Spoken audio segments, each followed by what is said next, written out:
Welcome, everyone. It's been a fun summer. So we're here live in the green room for DisrupTV, and we've got some amazing guests. We're going to go through them and introduce themselves. I'm Ray Wang with Constellation Research, and I've got my awesome co-host, Vala Afshar, and our wonderful producer, Elle, and we are live here. So before we begin, let's check out where everyone's from. So Anshu, where are you from, and what are we talking about today? So I am speaking from this sunny Bay Area here where the sun's shining today, pretty hot I think, and I work at Rivian.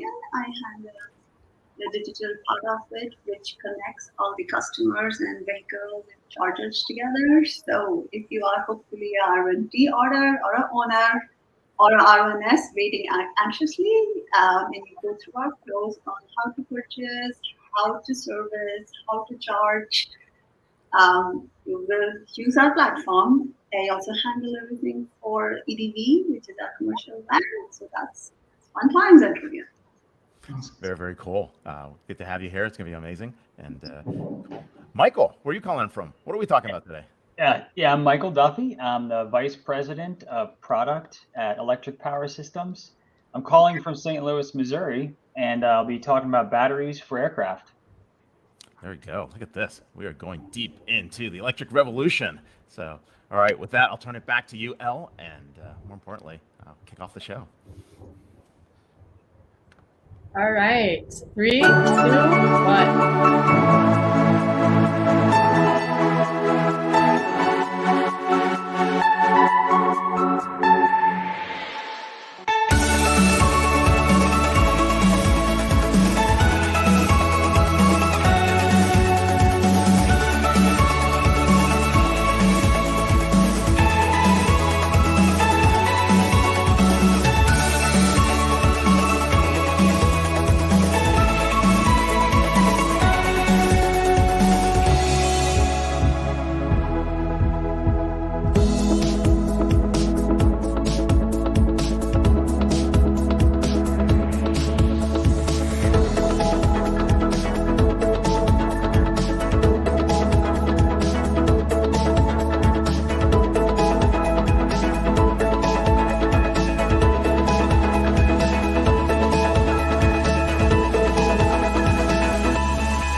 Hello and welcome. Thank you for joining us on DisrupTV. My name is Vala Afshar. I'm the Chief Digital Evangelist at Salesforce and your co-host for the next hour.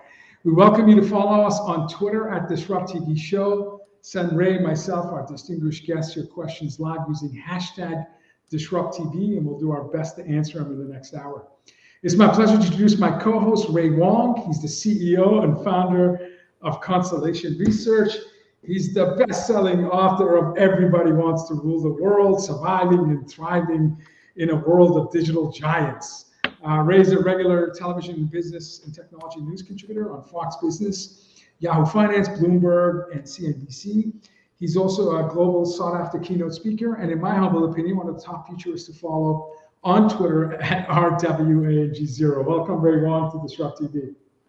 Hey, thanks a lot. I'm here with Vala Afshar, the Chief Digital Evangelist for Salesforce. He's also the author of The Pursuit of Social Business Excellence. Executives around the world pay attention to every one of his inspirational and insightful tweets. And when he's not hosting, keynoting, or leading events at Salesforce, like Dreamforce in a few weeks, you can find him speaking on business TV outlets such as Bloomberg, and of course, posting insightful analyses on ZDNet. And maybe one day you'll see a second book from him. We'll find out. So, hey, but it's not about us. It's about our amazing guests. And of course, who do we have to kick it off as we talk about the electrification and electric revolution? Our first guest, Ray, is Michael Duffy, who serves as Vice President of Product at Electric Power Systems, where he leads the company's business development and product management units as it introduces certifiable products to the market. Michael comes to EP Systems following an 18-year long career as a leader at Boeing. Michael led numerous leadership positions at Boeing, Next, Boeing Urban Air Mobility Organization, including propulsion lead for Cargo Air Vehicles program, which successfully demonstrated electric VTOL potential by flying 2 life-size Star Wars X-wing aircrafts over Disney World a couple of years ago. Michael is currently the technical director for the Vertical Flight Society, VFS 2022 Forum, which is the vertical lift industry's premier technical conference. Michael currently holds 9 patents with 6 additional patent pending. So we're looking at a 15-time inventor as our first guest. You can follow his company's work on Twitter at systems_EP. Welcome, Michael, to DisrupTV. Well, thank you so much, Vala. Thank you so much, Ray, for having me on. I'm really excited to be here and talk with you about this exciting industry. So let's get started. That's awesome. Yeah, no, definitely. Look, with that experience at Boeing, with experience that you're talking about from your past, I mean, you're now at Electric Power Systems. So what is Electric Power Systems? And tell us a little about the company's vision, because it sounds like you're in almost every piece of this new ecosystem that's emerging. Yeah, no, that's exactly right. I mean, what we're doing is we're solving a couple issues right now. Cost of fuel for aviation is going up. CO2 emissions are going up. And I don't know if you knew this, but 80% of the world's population has never flown before because of the cost. Oh, Wow. wow. Yeah. So aviation is ripe for disruption. And so what we feel at EP Systems is our bread and butter is we power upward mobility. And what that simply means is we provide the power. Our batteries unlock these new sustainable mobility markets for the third dimension, flying over traffic. Our batteries are like Legos, so we can build a lot of them, but they fit in all different types of aircraft. So for example, we're working with schools that train pilots to use electric aircraft to save money so you can lower the cost to be a pilot. We're working with large airlines to develop aircraft that actually can take passengers with electric aircraft.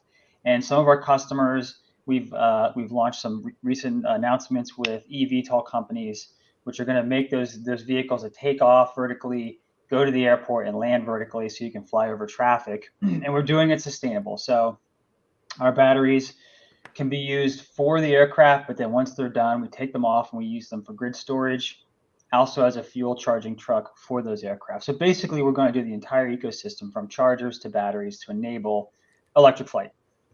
So you've got life cycles here, basically from usage to other types of lower usage to even lower usage, to the point where you can keep using the battery until the life cycle, the battery's done, and then you're going to recycle against that. Exactly. Yeah. In fact, if you look at how it's done today, if you're in a trainer aircraft and you get done your flight, there's a truck that drives up and fuels your aircraft. Mm-hmm. Our batteries will use a truck that's filled with the older batteries that we've already taken off the aircraft and second life use them to be like a charging truck. So it actually saves money because during the day when you have peak charging hours, the cost of energy is high. If you store that energy at night and use it during the day, you actually save money. So we're kind of saving money in 2 ways, with electricity and also using second life. Michael, I'm interested to know what was the inflection point for you when you decided after 18 years you're going to leave an incredibly innovative company, Boeing, to join EP Systems? What excited you most? Was it again what you mentioned, the democratization of flight through electrification of flight, or was it just you admired the founders and the innovation roadmap? What pulled you out of a successful career at Boeing? Well, that's a good question, because actually I was very happy at Boeing. Yeah. And really what did it for me was the crossing paths of me and EP Systems was a program I worked at Boeing where we made Star Wars X-Wing drones. They were very large. They flew over Disney World. That program, which was really exciting, a lot of fun, I actually met the founders of EP Systems, and that was the company that built our batteries for Boeing. And so that's how I developed a relationship with the founders. And then the founder contacted me and said, "Hey, we got to get this going. You want to come do this?" I was a little hesitant, but honestly, like when I've been in this industry since at Boeing for about 5 or 6 years, the thing that's going to make it all happen is batteries. And I figured the biggest impact I'll have is coming over to EP Systems and making it happen. That's amazing. Wow. Yeah, that is amazing. I mean, when you think about, those innovations that are going on right now at the company, what are you most excited about in terms of EV powered aviation? Is it, is it the passenger aspect of it? Is it the cargo commercial part? Is it the drones that are popping up? Is it the new types of transportation systems? Like, what is it that gets you excited? Me, the thought of taking a ride over my own house to the airport, flying over traffic, all electric, totally quiet. Darn, I need. Wouldn't that be imagine cool? it in Newark. That's like the goal, right? Wow. and with aviation, we're sort of lagging automotive, right? Because automotive is already like 5% of the US have automotive EV cars, but we think that's actually going to help us take it to aviation, right? All that technology is going to start moving over towards aviation. So we feel like we're like the very beginning of this whole industry.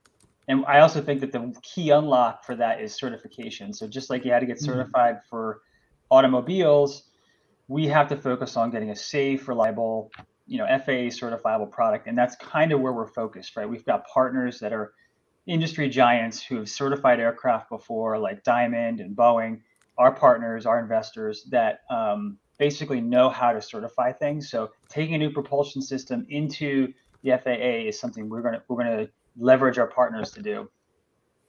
Yeah, that's a good piece. Sorry, Val, real quick. What are we going to do about airspace, right? Like certain bridges or certain heights, like we can only crash through certain things. Like these new lanes are going to pop up, right? Have those been mapped out? So yeah.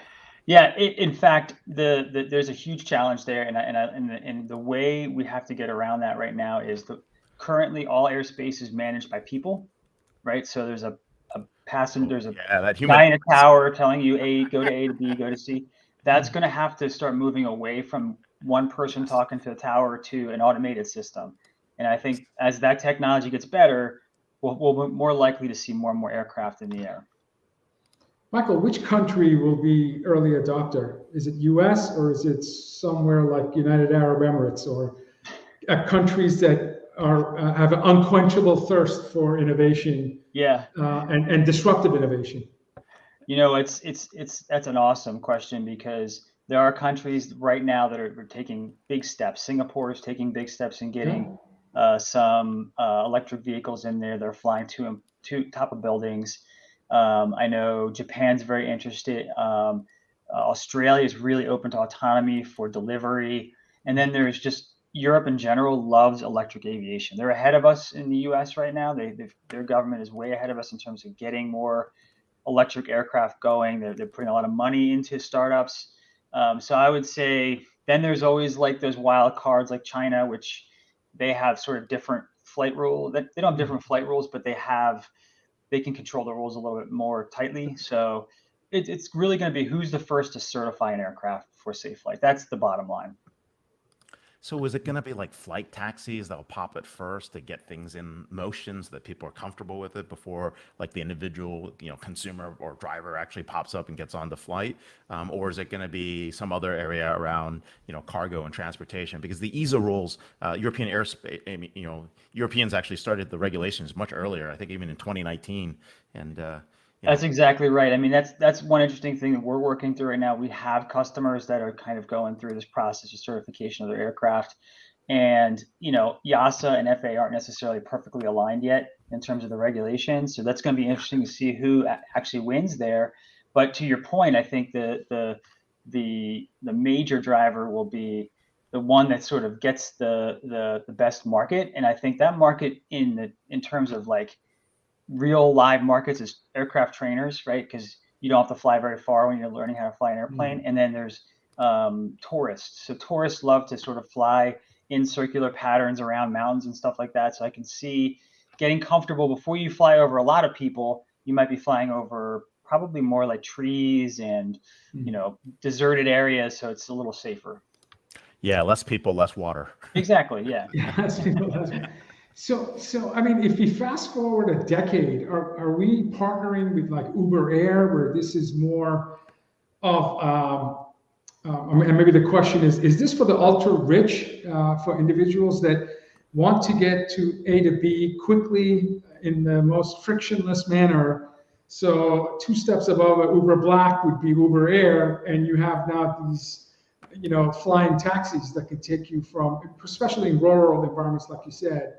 It could be Texas, it could be, wherever. How do you envision go to market with partners that can help scale this and allow innovation to grow as fast as possible? I think the idea of electric aircraft is trying to be more for the masses. So I think the vision is that there's going to be a much lower cost air travel with electric. And so the cost should be on par with an Uber.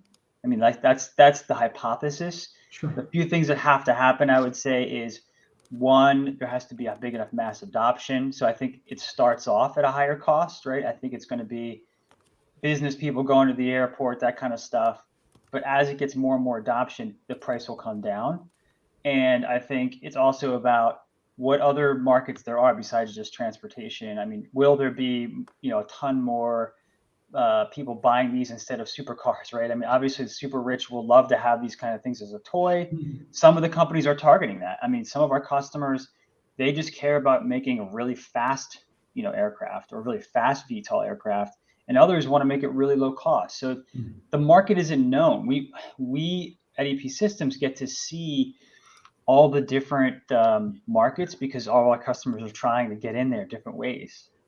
Sure. And other than the battery, and of course the certification and safety hurdles, is there a technology critical path or key component to make this vision come to reality? Not one thing, but a confluence of a few things. So for us, we believe it's really hard to get a battery that is safe, high power, and high energy, as well as has a lot of cycles, right? And that's sort of our bread and butter. And we think that's what's unlocking sort of this near-term market for smaller aircraft. But if we want to get to passenger carrying aircraft that are like 50, 100 people, the technology is going to have to continue to get better every year. It's about 3 to 5% improvement in performance every year. So I would say the critical mass point would be 2030 is where the batteries hit about this magic 400 watt hours per kilogram at the cell. It's a technical term for how much energy can be stored per unit mass. And that's the point where a lot of missions today would be easily done at much lower cost. So you're projecting 8 years. You've looked at the projection of the incremental improvements in innovation. And in about 8 years, we're going to hit a milestone where we can achieve most of the solutions that we're proposing and talking about today. I would say 8 years, we would see a pretty decent adoption. I think in the next 5 years, we'll see a lot more of it. You'll see more flights with electric aircraft and training. You'll see a lot more flights point to point with maybe 10 or less passengers between island hopping, right? You'll see, and that's a stepping stone where as you get bigger and bigger aircraft, you get more and more adoption, right? Because once you get to 737, that's when you've made it. Right. So you're thinking we can get to energy density of more than 500 watt hours to power that and have cycles that would at least get you maybe 1,000 flights? We target, so at EP Systems, we think it's at least 2,000 cycles to make the business close. So and so our current cells already do 2,000, in fact, more depending on the mission. So we think 2,000 is the number. That's hard to do with new technology. So for example, there's new battery technologies coming out all the time. They might have great power, might have great energy, but then when you actually start to cycle them, they die in 100 cycles. So it's really, the technology requires a whole bunch of things that happen simultaneously to get us there. And are bio batteries a future option that you think may come about, or is that like 2 cycles out, 3 cycles out? Bio batteries? I'm sorry, I actually don't even know what that is. Bio-based batteries for so using viruses and other pieces to generate. Okay, cool. I don't know. I'm not. That's a little bit above I'm an aerospace guy, so I come from the aircraft world. So bio batteries is a little above my head. Yeah, it's above my head too. It's the first time I heard the term. But a term that I am familiar with is software as a service. That's what my company does, and I've heard of energy as a service play. Can you talk to us a little bit about what energy as a service may mean in the future? Sure, Vala. So energy as a service is a very common term used in aerospace. So when you buy an engine for like a 737, you might pay by the hour, and the engine company owns the engine. That actually lowers the barrier to entry. It sort of allows the engine company to optimize maintenance, lower costs. What we're doing at EP Systems is unique, right? We're doing the same thing, but for battery propulsion. So we're basically going to own the batteries for large schools, and we'll provide them the batteries, and we'll even provide them with charging services. and all they have to do is pay us per flight. So they're making money every time they fly, and then they're giving us a portion of that money, and then we make our money back over time. So what's nice about that is it lowers the barrier to entry for our customers to get into electric in this early stage of the market. That's awesome. That's great, man. Hey, before we go, I want to catch up on what's going on with Supernal and their advanced air mobility solutions that are going on. So you guys announced a partnership with them, and we also saw them moving into Miami, building an innovation center and actually building stuff out there. So talk about this announcement with Supernal, and they've been doing some interesting sustainable air mobility solutions. What's that collaboration look like, and what does that look like going forward? Supernal is in it for the long haul. Okay, so Supernal is a subsidiary or a company wholly owned by Hyundai Corporation, right? So obviously they're getting into electric cars and everything, and so they're going to have a lot of interest in electric space, but they also want to get into mobility in any form. And electric vertical takeoff and landing is this next step, this next phase, this third dimension.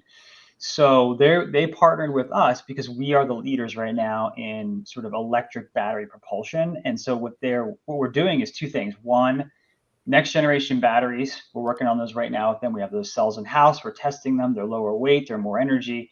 And then also next generation charging. So like you said, they're moving into Miami. They're also moving into a few other cities soon, building out this infrastructure that any company can use for vertical takeoff and landing ports. So we would like to be on all those airports, get some data, continue to work with Supernal, and then of course we are going to help build them batteries for their aircraft.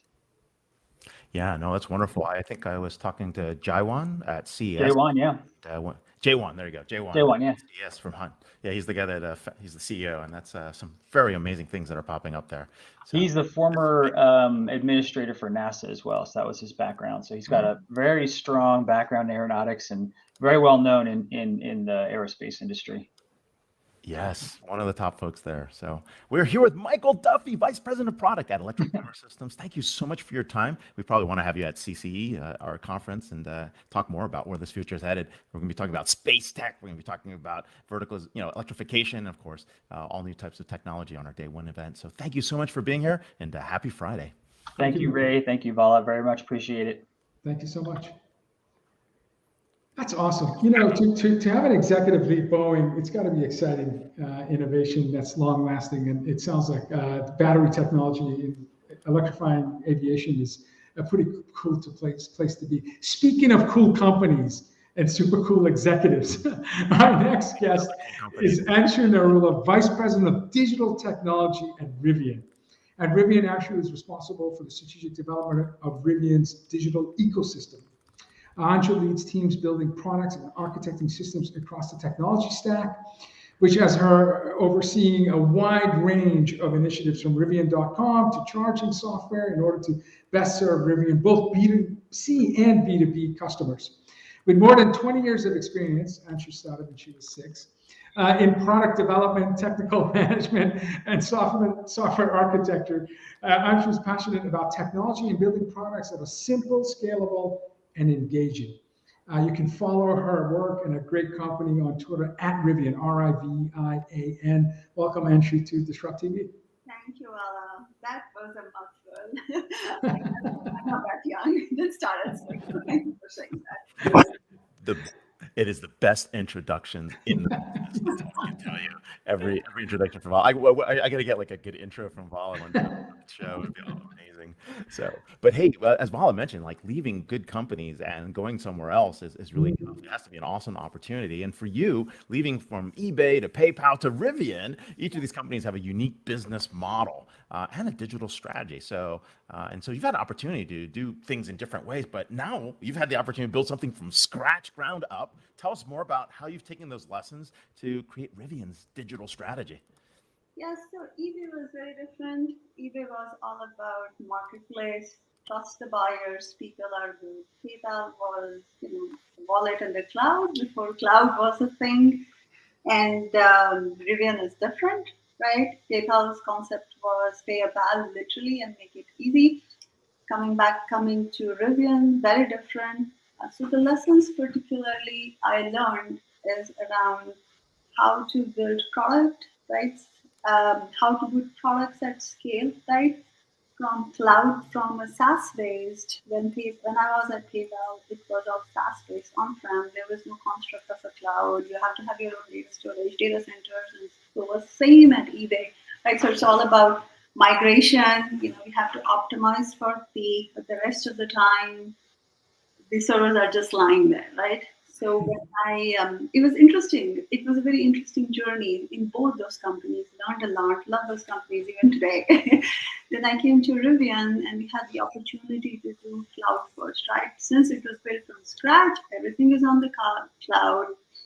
This point in time, it's really a pure digitally native. We could go native, full-on native customer experience in our brand. And how to scale for peak, how to measure our performance, how to be in different footprints, how to have disaster recovery right from, and we had to think about all those. And I learned all that from eBay and PayPal, and that's what we did when we started this journey. So it's been very fascinating journey. That's awesome. Well, you're on a rocket ship, and the EV market is young. Only 3% of the world are electric vehicles. So we're at a very early stage of this market, this sector. Your company, a few years ago, only 4 years ago, I think 250 employees. Now you're up to 9,000. So again, an incredible success rocket ship that you were part of. Can you talk to us about an early industry and where you see the future of digital services at a company like Rivian? Do you see similarities like what the iPhone did to the phone industry in 2007 or Facebook did to the social industry in 2004? And Rivian, again, a young company has had amazing success in only recent few years. Yeah. So it's like you said, it's at the very beginning, right? At this point in time. So entire brand for it is carbon-free world, right? So we can protect it for the next generation, and that's what Rivian is all about. And if I see it, how do we make it easy for people to work, play, travel, right, from your vehicles, right? So today, you want to shop from your vehicle, do it. You want to do a Zoom meeting or a team meeting or a Google Hangout, if you want to, do it, because it's a connected vehicle, right? And that is what the expectation is. Now, if we want to, right, I personally would not do Zoom calls. I do enough all day long. But if need to, I have done it, right? I have done it too. And it's phenomenal from that perspective. I think it has to make it easy for people, right? Most people in EVs, they still have range anxiety. At this point in time, that's the first question. What is the range, right? How long does it take to charge, right? Our charging network is not there yet across the country, right? So until that's all democratized and that is everywhere, it will change, right? Then it becomes easy. So I don't have to worry about, hey, I have to go from A to B. Let me go find out the working chargers along the way. So I can route my trip, right? We need to remove that barrier across industries, across all EVs. That means we need a standard, right? Which Rivian uses. And that's what we need to do to this point, right? Moving forward, I think it will become, right, that every EV has to interplay with each other, right? In terms of what customers will ask for it, right? They want it simpler and simpler, and through software, we can pretty much do everything that we want to. Some people are not ready for it. Some people are ready for it, right? So I think it'll make a dramatic change. How long are we talking? 5 years, 10 years, 15? When do we see standardization where I could have 4, 5, 6, 10 different EVs charged at the same station? I think it'll happen within 5 years, right? Some parts of the world, I think it'll happen because most of it, if you look around the world, right, there is standards already being placed. Some EVs are using that standard, some are not, some are proprietary. But in Europe, right, it's there already, right? In in APAC, it's getting there. In US, we're trying to get there. ART is an open standard that we use, so everybody can charge on our L2 and L3 networks eventually, right? But I think it will get there, and with all the government funding which is coming to the US, it's the law literally just got signed.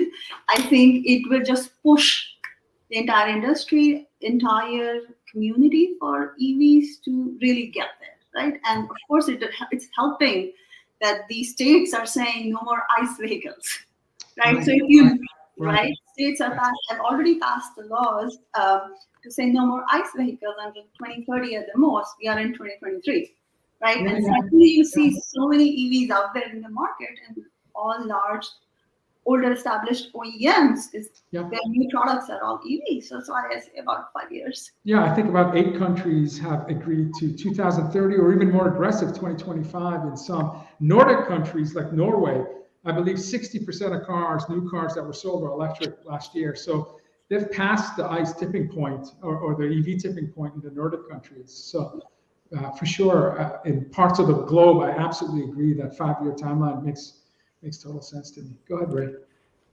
Yeah, no, we're definitely seeing that, and as you mentioned, right, we got software standards here, like what you're talking about on the open charge point protocols. We've got other technologies that are popping up all over the place, right? And so, I mean, would you say you're more of a tech company than an auto company today?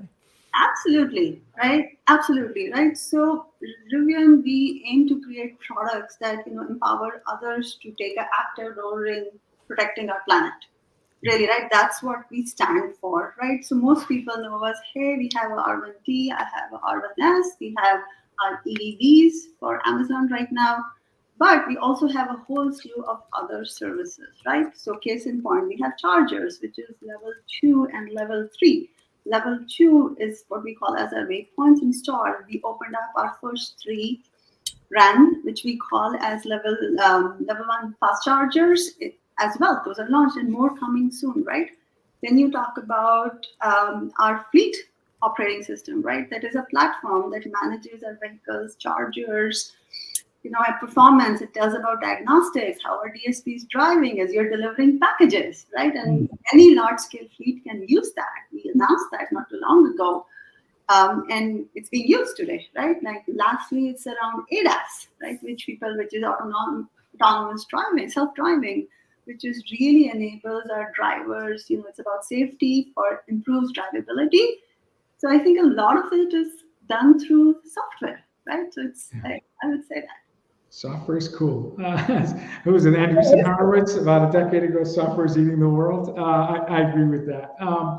My company also not only agrees that software is great, but platforms are great. We have 8,000 companies that have built their abilities on our platform. And I like to think that when the sum of the value of all the things on top of your platform is greater than the platform, that's when you have something to brag about. So my question to you is, how is it different building a platform versus building a service?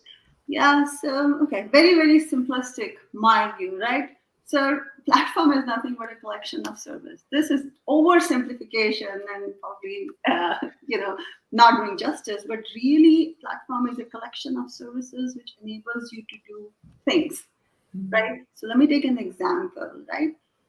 If you log into our mobile app, that it'll invoke a service which will identify you and authenticate you. Right? Now, if you go through the entire purchasing journey, there is thousands of services being invoked, which will let you verify your address, right? Do your registration, do your insurance, do your payment, schedule your delivery. Now that is a platform. It's a purchase platform, simplistically, right? And that's how I define that, like from a very, very high level, the differentiation between the two.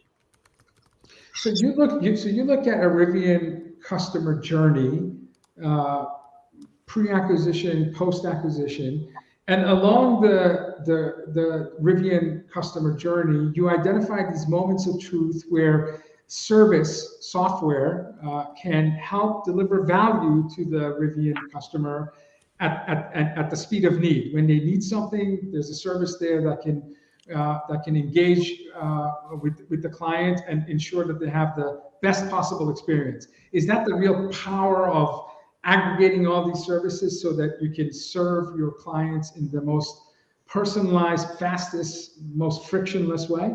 Correct. That is our goal. It is, the company is still, we just launched it earlier this year, right? We started delivering, right? So that is our goal. Are we there yet? Absolutely not, right? There is lots of improvements we need to do in order to get there. But that is absolutely the goal, right? So if I very easily put, right, customer is going through their journey, vehicle is going through their journey, right? How they come both blend together and the touch points in which we engage, right? We are digital first. It's direct to consumer brand. And so it is for even our fleet side, right? So how do we merge it all together and make it easier and simpler for you to know what's happening, and once you have taken ownership, then it's all about ownership, right? How are you engaging? Yeah, no, that ownership is here, and that ownership across the board, and that ownership experience is one of the things that we do keep seeing, why this is important. When you think about this, right, and you think about all the different lessons as you enter different markets, and as you've thought about, the way adoption occurs, right, just as you talk about what happened at eBay with commerce, right, PayPal with payments, and in the cloud and digital wallets and identity. Where do we sit right now at the beginning of this car revolution, EV car revolution? Is it somewhere? And I'm going to take something from Michael as well, talking about the way new transportation modes are popping up. Like we got new transportation modalities, we've got automation that's actually happening, right? And we've got new experiences that are coming together. What does that mean? Like, where are we on the world of the EV? I think it's early. Right? So, some companies have been here for a long time and they set the wave. So it is easier for everybody to adopt. But I think the tipping point is happening about now. Right? That's how I feel, right? Even if you look around in the world, right? It's just starting to tip over to say, but I think the important part is that we have to make customers comfortable with owning it, right? Driving it every day, doing wherever they want to go. Yeah, no, you sparked something in the back of my mind. The reason I'm thinking about this is because when we look at what's happening with flight and what we're looking at happening with vehicles as well, we're actually going to create the new set of exoburbs, right? I mean, once automation comes in, right, the autonomous driving allows people to look further and further away, get to less density, create new things. We have new hubs and spokes. I could go to sleep in my Rivian and wake up in like in San Diego for a job, right, interview, right, or for my client appointment, right. It's going to create whole new types of lifestyles and modalities, and just like with flight, right, that level of automation, the same thing. I just pop in, I show up. Next thing I know, I'm in Kansas City, or I'm in St. Louis. I pop up in there. Yeah, because if you look back, if you look back, like railroad, right? Look how much that changed, right? Flights, how much that changed, right? Right. So I think it's just a leapfrog. This point, like every advantage. Sure, there are challenges along with it, but that's where we are. We are early. I think we are getting to the tipping point right now. I am a member of an automotive advisory board with about 30 some odd automotive manufacturers that are part of this consortium. And lately the discussions have been about the experience per mile and how screens are the new horsepower. And as there's more autonomous capabilities in cars, you will see more interactive screens inside the vehicle, not just for the driver, because by law, you only have about a 2-second span when you can transmit information to a driver for safety reasons, even with heads-up display. So it's more for passenger experience, perhaps in a ride-sharing vehicle. And a lot of discussions about headless commerce, where you essentially in your car can order goods and services, voice-enabled. Yes. And the average adult in the US pre-pandemic had a 51-minute commute. We're getting back to those 51-minute commute averages. And so there's a lot of time spent in the vehicle.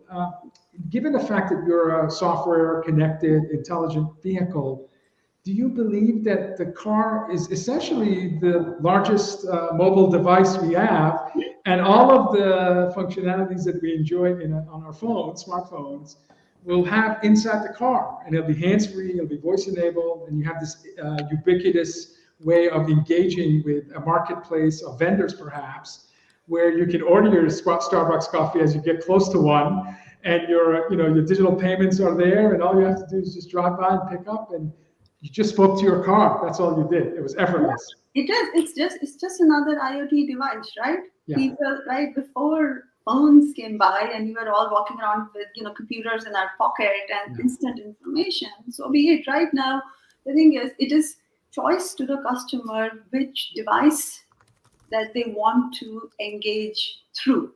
Yeah. Right? And some people like to use laptops, some people can just live off a phone, and some people might choose that I can live off my vehicle, right? I've got all access points of information and ease of information, plus it can take me from A to B. Right. And it's all sustainable. So it depends, what customers will choose to use. Right. And given the sustainability focus of Rivian, I can imagine at some point there's a marketplace of ESG leaders, companies that are actually not just speaking about it, but are active stakeholders.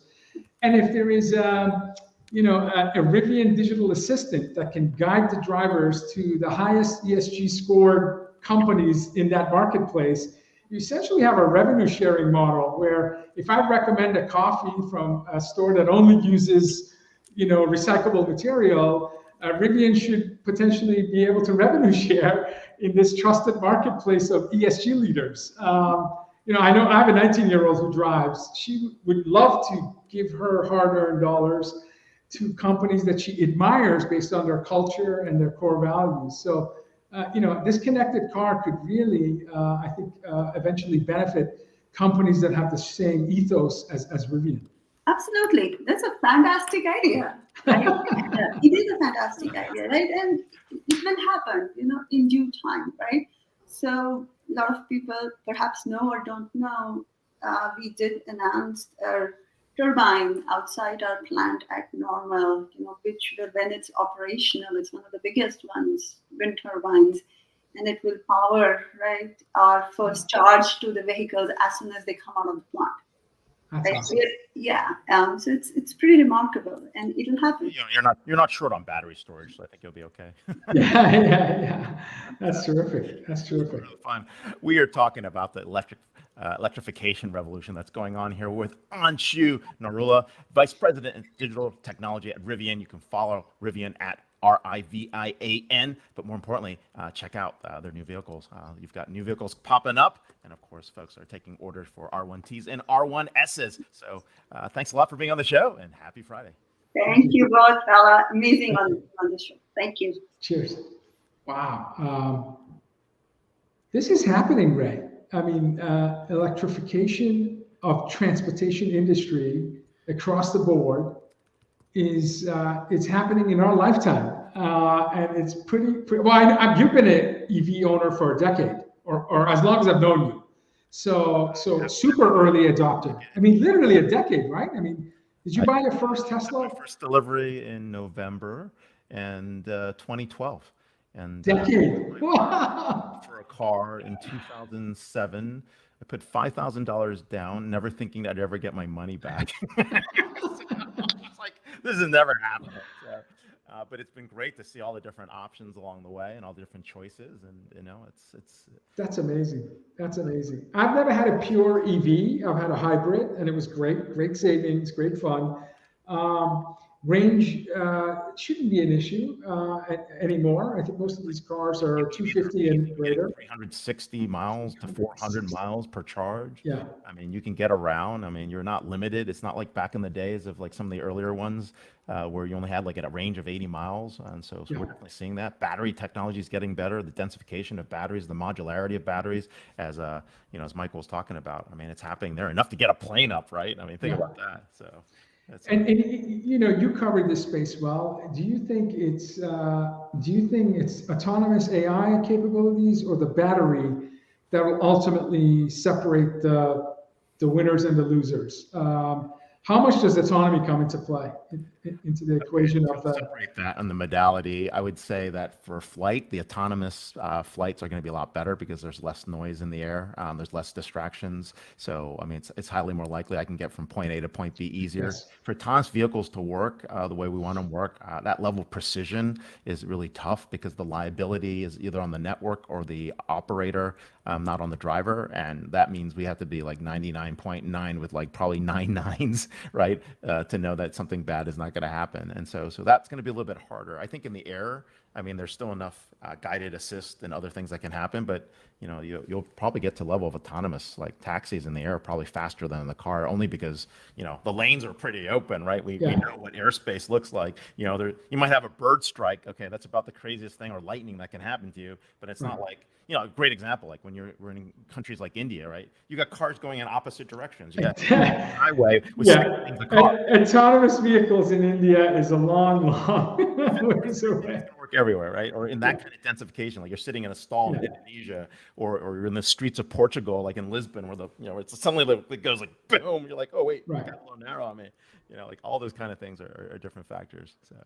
Yeah, but highway driving outside of super dense populated countries or cities, we talk about Mumbai or Mexico or LA, it may be hard, but generally speaking, I recall Musk talking about the code for level 3-4 autonomy is done. It's just getting the cameras and certifications, and as far as the logic, it's and it may be midway, maybe level 3 only, but generally speaking, it's for less populated parts of the world, it could be very much a reality. I mean, you own a fairly new Tesla. How often do you use your autonomous capabilities on the Tesla? Well, we use them a lot, right? I mean, it allows you to potentially do other things. I won't admit to them on air. But you also see on the trucks, right? Like the trucks on the interstates, that's a great use case of autonomous vehicles, right? You're doing long haul interstate point to point, right? Not too much can happen. You're not like in the city. There's no pedestrians walking in the middle of the road. You might get like a deer or something else in the place, but that's really where that future is. But it is crazy, man. We are in the midst of that electrification, and it's amazing. It's amazing. See this market evolve so much in the last decade. So. Really, really fascinating. And I have a 12-year-old, so by the time he's out of college 10 years from now, I can imagine, what are the license requirements for driving, and what's air travel going to be different for him, especially if it's shorter commutes. And will there be Uber Air, where you can go from urban areas to downtown and just land at just on the commute, right? I mean, I've got a keynote at the New York Stock Exchange, and I got to be able to get home in time for a personal thing, and I've literally got to be able to get from New York Stock Exchange to New York Airport. So I'm leaving at 2 in the afternoon to get to a 3:30 flight, right?